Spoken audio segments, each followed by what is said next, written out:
ہمارے ہاں بڑے بڑے سمجھدار لوگ نفسیاتی ہو جاتے ہیں، بڑی بڑی سمجھدار خواتین نفسیاتی ہو جاتی ہیں، میری ساس باتیں کرتی ہے، میری نند باتیں کرتی ہے، مجھے فلانا باتیں کرتا ہے، مجھے فلانا۔ بھائی باتیں، جس کے منہ میں زبان ہے اس نے بات تو کرنی ہے۔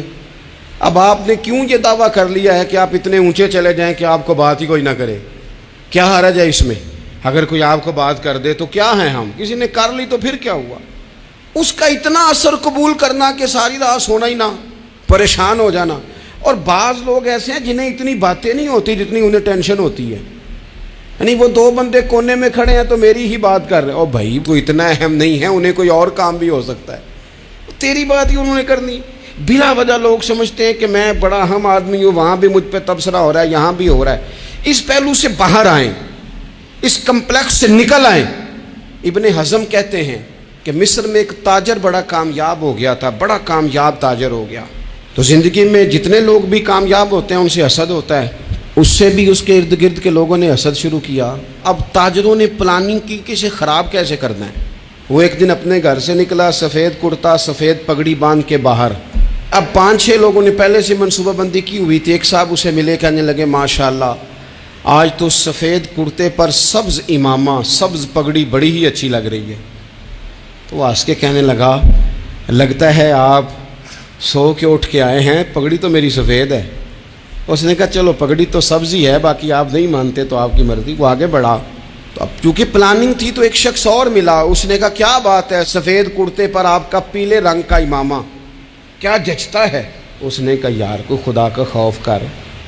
ہنس کے کہا کیا ہو گیا، تیری اینک کا نمبر تو نہیں تبدیل ہونے والا ہوا؟ اور بھائی میں نے تو سفید کرتا اور سفید ہی امامہ باندھا ہے۔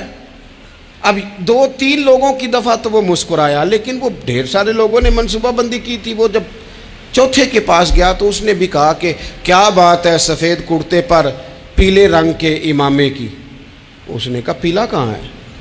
اب وہ غصے ہونے لگا۔ اب وہ چھٹے کے پاس گیا تو اس نے کہا جناب کیا بات ہے سفید کرتا اور کالا امامہ؟ اب وہ غصے میں اتنا باولا ہوا کہ پہلے ہنسا پھر رویا، پھر اسے سمجھ نہ آئی کہ دکان کا تالا کس چابی سے میں نے کھولنا ہے۔ بس وہ شام ہوئی تو اس بیچارے کو بچوں نے روڑے مارنے شروع کر دیے۔ وہ اتنی تکلیف میں آ گیا کہ لوگ اسے پاگل کہنے لگے۔ کیوں؟ اس لیے کہ لوگ منصوبہ بند، افواہ تھی نا کہ میری طبیعت خراب ہے، تو لوگوں نے حال پوچھ پوچھ کر بیمار کر دیا۔ لوگوں کی باتیں، لوگوں کے تبصرے، لوگوں کے کومنٹس۔ بولے امام شافعی فرمانے لگے لوگوں کی باتیں پتھروں کی طرح ہوتی ہیں، یہ روڑوں کی طرح ہوتی ہیں، اگر انہیں کمر کے اوپر رکھ لو گے نا تو یہ تمہاری کمر توڑ دیں گی، اور اگر تم ان کو اپنے پیروں کے نیچے رکھ لو گے تو تمہارا قد اونچا ہو جائے گا۔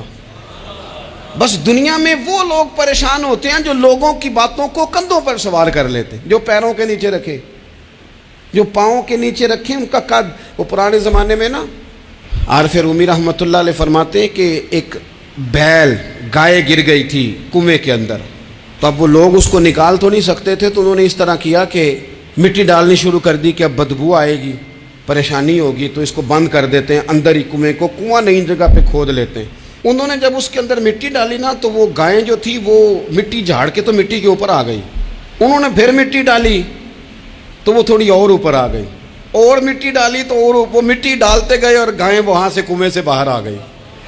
لوگوں نے دفن کرنا چاہا، وہ باہر نکل آئی۔ اور میرے بھائی لوگ بھی اپنی باتوں میں دفن کرنا چاہتے ہیں، لیکن یاد رکھنا جو چمکنے والے تھے وہ چمکتے ہی رہے، جن کو اللہ نے عزت دی تھی ان کی گھٹائی کوئی نہیں سکا۔ اتنی لمبی زبانیں کھول کے لوگوں نے صحابہ کے بارے میں باتیں کی، لیکن سورج چمک رہا ہے صدیق اکبر کی شان کا، عظمتیں دمک رہی ہیں فاروق اعظم کی، عروج ہے جناب فاروق اعظم کو، نگر نگر گلی گلی دنیا علی علی کرتی چلی جا رہی۔